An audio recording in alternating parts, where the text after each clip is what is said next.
అందరికీ నమస్కారం. 2 రాష్ట్రాల్లో ఉన్నటువంటి తెలుగు ప్రజలకు, భారతదేశంలోనూ, యావత్ ప్రపంచంలోనూ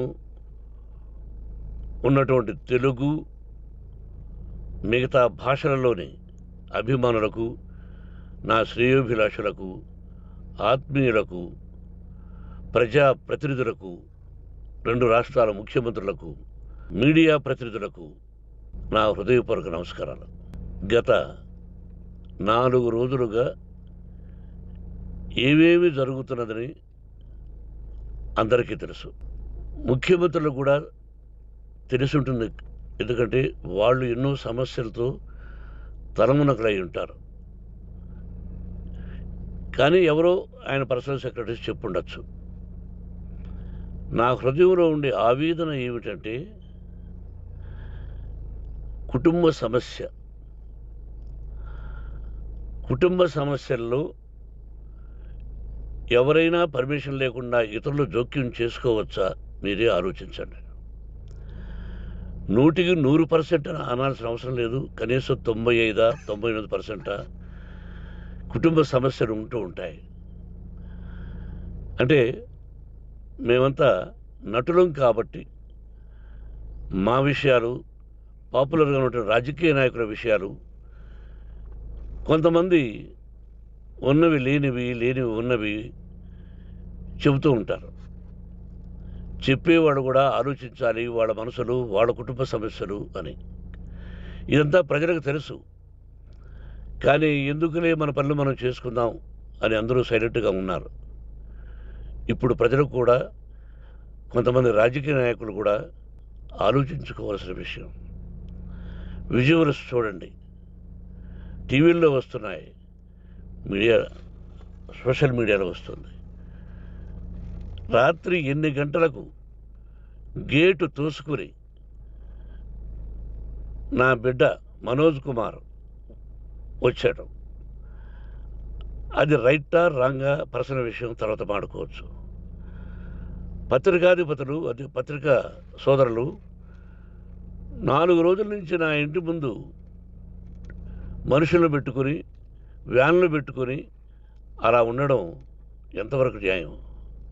నేను అప్పటికీ బయట పోతున్నప్పుడు చెప్పాను, అందరికీ నమస్కారం అయ్యా, మీకు కుటుంబ సభ్యులు ఉన్నారు, దయచేసి నా సమస్యను నేనే పరిష్కరించుకుంటాను నా బిడ్డలతో, దీన్ని చిలవలు పరవలు చేయొద్దండి, దయచేసి నన్ను గౌరవించండి, నేను ప్రజలకు ఏం చేస్తున్నాను ఒక విద్య ద్వారా అనేది మీకు తెలుసు.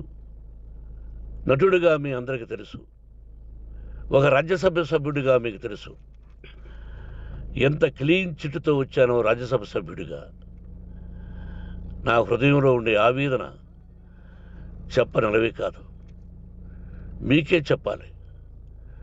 ఈ రోజున ఈ మీడియా సోదరులు ఎంత కల్పితాలు, ఎంత నెగటివిటీ నన్ను గురించి చెప్తున్నారో మీ అందరికీ తెలుసు. దానికి నేను బాధపడడం లేదు.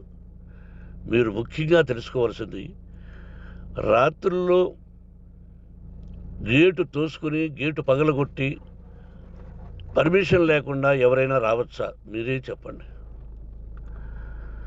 వచ్చిన వాళ్ళు అందరూ మీడియా సోదరులా, లేకపోతే ఇంకెవరైనా నా మీద పగ, రాగద్వేషాలతో ఏదో ఒక ఛానల్ చేతులు పెట్టుకుని అలా వచ్చి ఉంటారేమో సందేహం. కానీ వాళ్లను కొట్టాలని, తిట్టాలని మనసా వాచ దైవ సాక్షిగా నేను అలా ఆలోచించేవాడిని కాదు.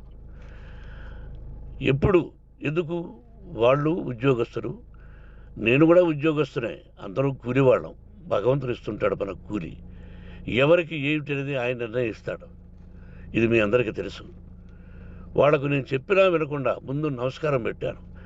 అయినా అతను నేను కొట్టామనే చెప్తున్నారు తప్ప, మైక్ తీసుకెళ్ళి నోట్లో పెట్టాము, నా కన్ను పోవలసింది. కన్ను పోయి ఉంటే అప్పుడు నేను కేసులు పెట్టాలి. అది నా కన్ను పోలేదు, కొంచెం తగిలింది కంటి కింద, నేనే ఎస్కేప్ అయ్యాను. లేకపోతే నా జీవితం గుడ్డిదయ్యేది. అతనికి తల కాదు చెంప మీద తగిలిందన్నారు. ఓకే, ఆ చీకట్లో ఎలా జరిగిందన్నది వాస్తవమే. మైకు లాక్కోవడం, వాడు నన్ను కేకలేయడం, ఆ దీనిలో ఘర్షణ జరిగింది. నేను కొట్టిన దెబ్బ అతనికి తగిలింది అన్నారు. దానికి హృదయపూర్వకంగా బాధపడుతున్నా. అతను నాకు తమ్ముడే. ఒక తల్లి బిడ్డలం కాకపోయినా I love them, I like them. అటువంటిది ఈ రోజుకి బాధపడుతున్నా నేను. అయ్యో, అతని భార్య ఎంత బాధపడుతుందో, అతని పిల్లలు ఎంత బాధపడుతున్నారో అని నేను ఆలోచిస్తున్నా. మరి నేనెంత ఆవేదనకు గురి హాస్పిటల్లో అయ్యానో. నటించింది సినిమాలో నటిస్తాను తప్ప నిజ జీవితంలో నటించాల్సిన అవసరం లేదు. నాకున్నది ఒకటి ధైర్యం, సాహసం. నీతిగా, న్యాయంగా, ధర్మంగా బ్రతకాలన్నది నా ఆలోచన. ఎందుకు కొట్టాలి? గేటు బయటుండి నేనేమైనా అసభ్యకరంగా వాళ్ళని కొట్టుంటే డెఫినెట్గా నా మీద 50 కేసులు కాదు 100 కేసులు పెట్టి నన్ను అరెస్ట్ చేయొచ్చు. లేకపోతే నేనే పోలీస్ స్టేషన్ పోయి, అయ్యా, ఆవేశంలో నా ఇంటి బయట ఉన్న వాళ్ళను కొట్టాను, నాది తప్పే అని పోలీస్ స్టేషన్కి ధైర్యంగా వెళతాను. కానీ ఇంటి లోపలికి వచ్చి నా ఏకాగ్రతను, నా మనశ్శాంతిని భగ్నం చేశాడు. ఆల్రెడీ నా బిడ్డ చేస్తున్నాడు. అయినా నీ కన్నబిడ్డ, ఎప్పటికీ నీ కన్నబిడ్డే. ఏదో ఒక రోజున న్యాయం జరుగుతుంది, మేము కూర్చొని మాట్లాడుకుంటాం. దీనికి మధ్యవర్తులు అక్కర్లే. కుటుంబ సమస్యలకు బయట వాళ్ళని పిలిపించి ఇలా చేయండి, మీరు ఇలా మాట్లాడండి అని చెప్పక్కర్లే. కట్టు బట్టలతో మద్రాసుకు వెళ్ళేవాడిని. ఆల్రెడీ మీకు చెప్పాను. పైసా లేకుండా కట్టుబట్టలతో, చెప్పులు సగం కింద అరిగిపోయి అలా వెళ్ళినవాడిని. మా తల్లిదండ్రులు అద్భుతమైన జన్మను ప్రసాదించారు. ఒక్క పైసా ఇవ్వాల. నా కష్టార్జితంతో నేను సంపాదించి ఈ రోజు నేను కులమతాలకు అతీతంగా 25% ఫ్రీ ఎడ్యుకేషన్ ఇస్తూ, నా స్థాయిలో నాకు తగిన సహాయం చేసుకుంటూ, వరద బాధలు వచ్చినా, ఇంకోటి వచ్చినా, అన్నయ్య ముఖ్యమంత్రిగా ఉన్నప్పుడు కూడా ఎన్నో చేశాను. బట్ అవి మర్చిపోయి ఈరోజు కొట్టింది మాట్లాడుతున్నారు. ప్రజాప్రతినిధులారా, నా అభిమానులారా, తెలుగు ప్రజలారా, తమిళ, మలయాళం, కన్నడ అభిమానులారా, ఆలోచించండి. నేను చేసినది తప్పు, కొట్టినది తప్పు. ఏ సందర్భంలో కొట్టాల్సి వచ్చింది?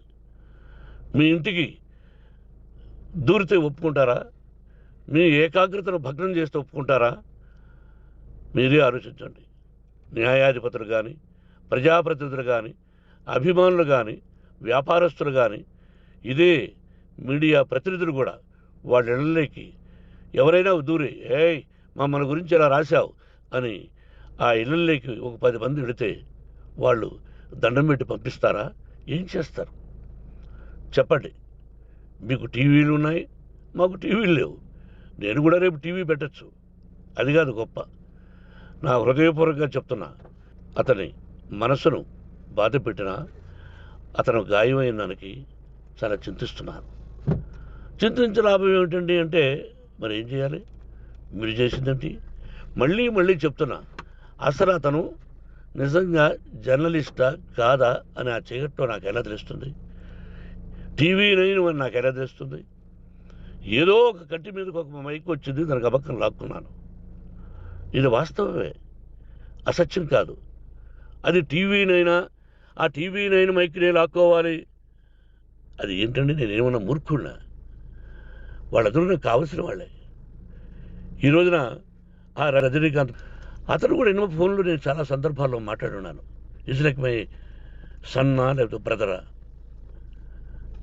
అలా ఉంటాం. మరి ఈ విషయంలో మాత్రం మీరందరూ అంటే మీరు చేసినది తప్పు అని మీరు ఒక్కరు అనలేదే.